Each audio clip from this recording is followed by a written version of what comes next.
What's going on, everybody? Still another day of it. Decided to try to mess with this 32 a little bit. I ordered some steel fenders that was kind of iffy. Dudes had me stressing because I paid a lot of money and nobody else manufactures these things but a couple guys in Ohio. I'm not going to say no names, but I did finally get the parts. I wasn't very happy with those parts. The stamp come out great. I mean, the shape of the fenders and everything was perfect.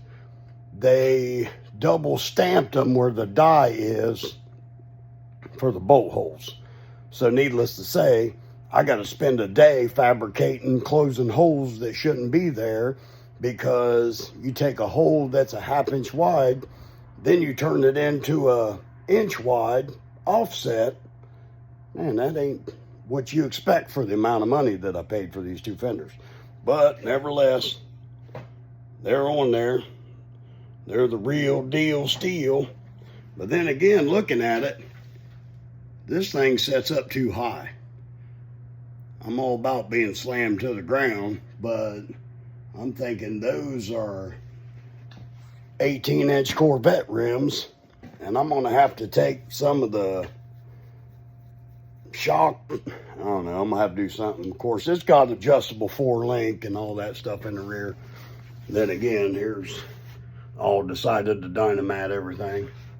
Soundproof it a little bit. Of course, there's a rear end set up with the 4-link, but I got to come up with something to drop this down a little bit. It'd be like climbing in my big Ford truck. I'm getting too short for that shit.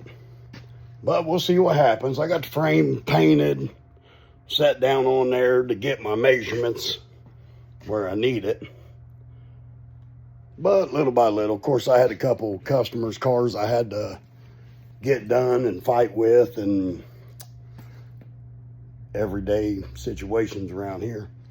But then again, we'll see what happens. Everything working out.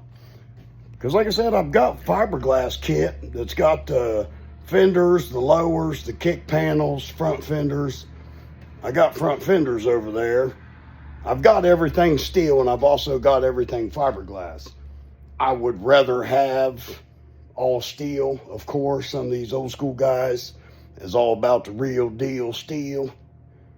Me, I would rather run the fiberglass and put the steel up just in case something happens, because you'll spend a fortune to get steel front fenders, rear fenders.